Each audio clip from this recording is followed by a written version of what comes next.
35 minutos. Ya tenemos en cabina de Unión Radio 580 AM a Emilio Villafuerte. Él es fundador de la Asociación Valientes de Corazón. Vamos a tratar un tema bastante interesante.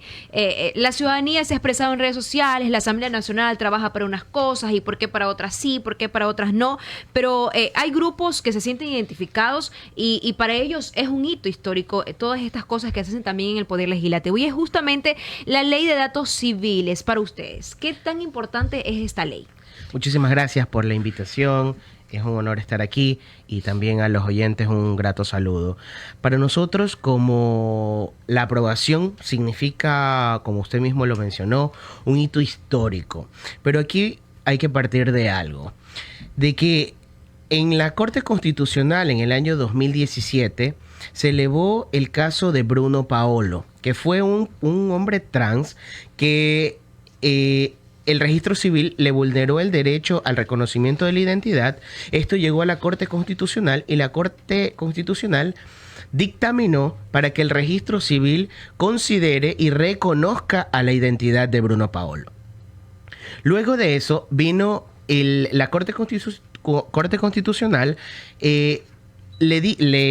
prácticamente le dispuso a la Asamblea, le dispuso que reforme la Ley de Datos Civiles para que reconozca el campo sexo en la cédula a personas trans, porque en anterior teníamos nosotros como personas trans el campo género en la cédula, que esto discriminaba a las personas porque teníamos, primero, uno de los requisitos era tener 2 testigos.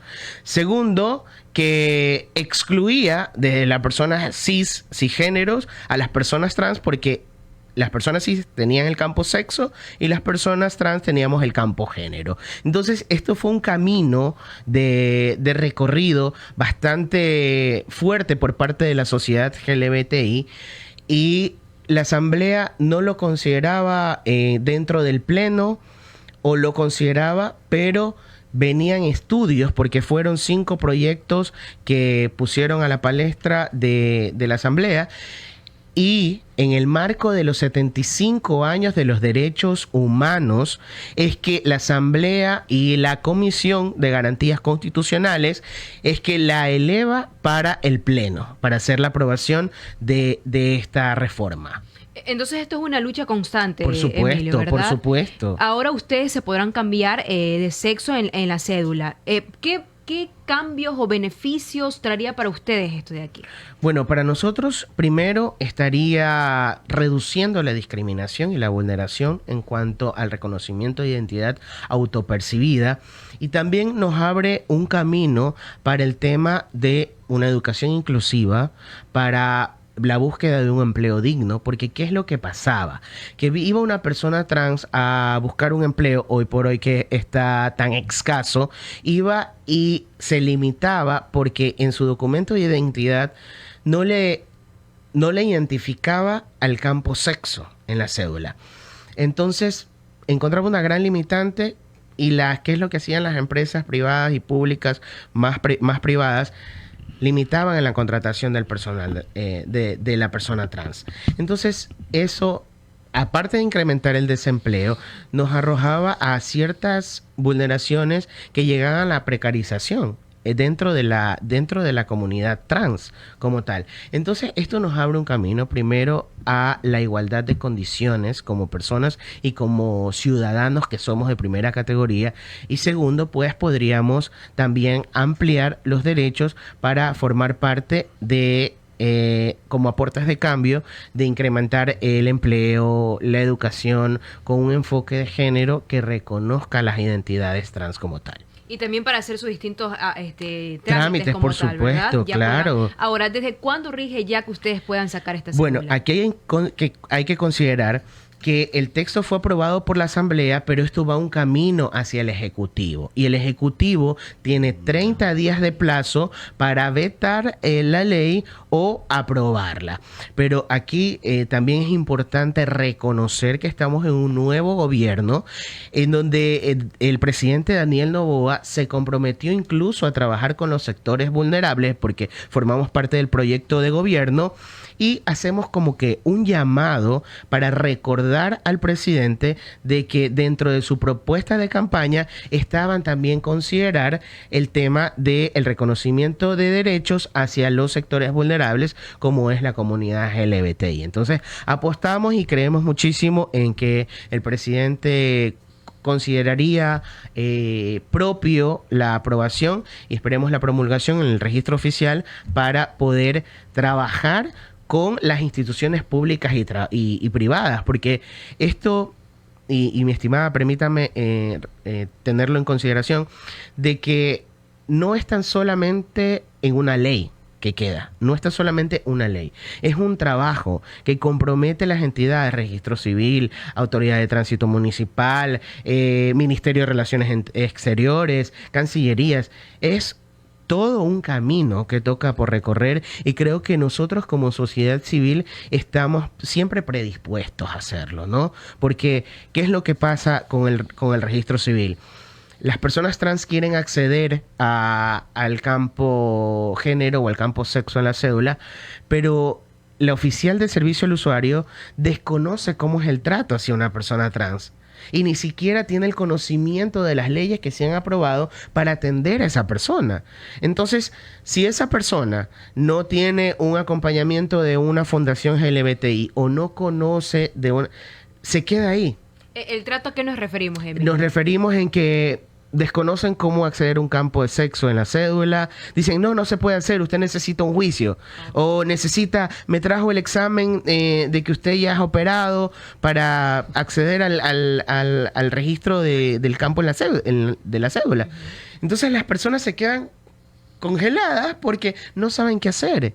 Y eso es lo que queremos nosotros. Queremos en esa parte convertirnos en voz para contribuir a una información asertiva para las instituciones. Para ir aclarando entonces bien el asunto, ¿cómo debería o cómo debe ir ya el sexo, por ejemplo, de un trans? ¿Es hombre, o tiene que salirle trans, o es hombre y quiere que le salga mujer?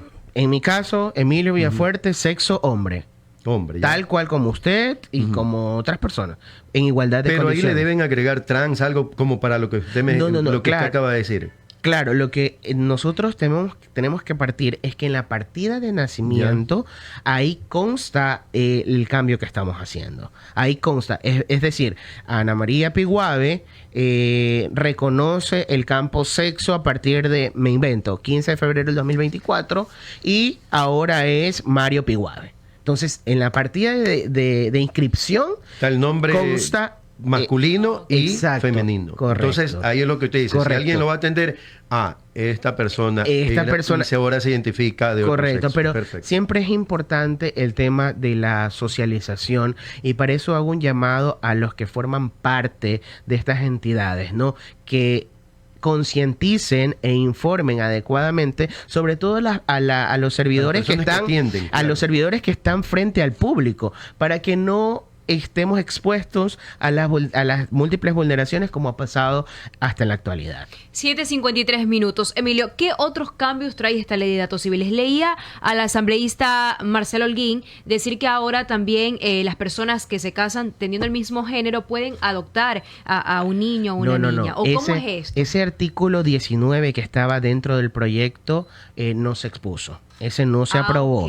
Ese no se aprobó porque el tema de la adopción es un tema bastante sensible y abarca muchísimo más información, muchísimo más conocimiento y creo que en este momento no podríamos hablar tan generalizado el tema de la adopción. Sin embargo, por parte mía estoy 100% de acuerdo. Así como usted puede tener el derecho a adoptar, yo también puedo tener el derecho a adoptar, siempre y cuando no vulneremos los principios como el respeto, el amor, prácticamente el amor familiar que le podemos dar a un niño. Yo veo a niños en la calle que están solos, que están trabajando y digo, me encantaría ayudarlos, ¿no? Me encantaría ser esa parte motivadora para el crecimiento y el bienestar de un niño.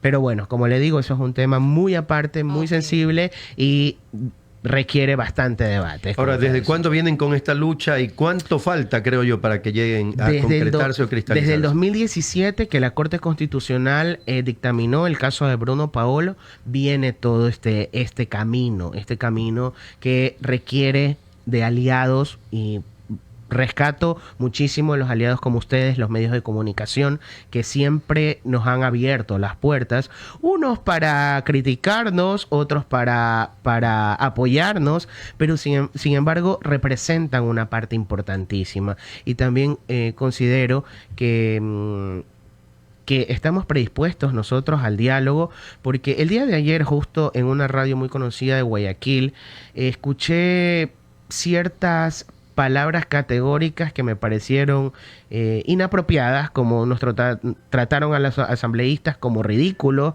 por darle prioridad a este tema. Yo puedo respetar las diferentes opiniones, porque de eso se trata, ¿no? La diversidad humana y sobre todo nosotros los ecuatorianos. Sin embargo, yo creo que aquí debería de existir un poco más de empatía, porque considero que los asambleístas hacen su labor como tal, eso es lo que queremos los ciudadanos. Porque fue la Comisión de Garantía Constitucional. Correcto. Entonces, eso es lo que queremos de los asambleístas, que hagan su trabajo.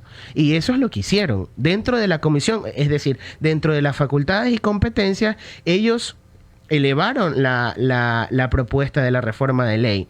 Y dentro de las competencias también consideraron que lo hicieron en el marco de los 75 años de derechos humanos. Entonces, no están tan alejados ni son tan ridículos, y no estoy defendiendo a los asambleístas, ojo, pero sí defiendo que debemos de usar como que un lenguaje un poco más apropiado para este tipo de temas, ¿no? Porque para ustedes es bastante importante haberse aprobado. Por supuesto, para nosotros forma parte de un hito histórico, así como lo fue el matrimonio igualitario, que también se ganó por sentencia. Se ha ganado por la jurisprudencia internacional también, en reconocimiento de los convenios y tratados internacionales que nos amparan. 7:57 minutos, Emilio. Pero ¿qué pasa si el presidente dice veto a este proyecto? Tendría que él tener todos los justificativos del caso. No creo que él se atreva a contrarrestar o a contraponer a la Corte Constitucional. Recordemos que la Asamblea lo que hizo fue regularizar lo que la Corte Constitucional dictaminó. Entonces, no creo que hasta ahora hemos tenido una gran apertura con el Poder Ejecutivo, y estamos predispuestos nosotros a trabajar en mesas de diálogos, en mesas interinstitucionales, para poder conllevar a la aprobación. Estamos predispuestos. No estamos con el ánimo de ser pesimistas. Sin embargo, hacemos un llamado siempre a que nosotros formemos parte dentro de la propuesta de campaña del presidente Daniel Noboa. Además de que durante la campaña creo que tuvieron un acercamiento con él, ¿no? Sí, por supuesto. Diferentes colectivos LGBTI hicieron un acercamiento dentro de la propuesta. Me di el tiempo de leerla y formamos parte también dentro de los derechos que el presidente lo consideró en la propuesta de campaña. Perfecto, gracias. La presencia en Unión Radio de Emilio Villafuerte, fundador de la Asociación Valientes de Corazón. Que tenga un excelente fin de semana.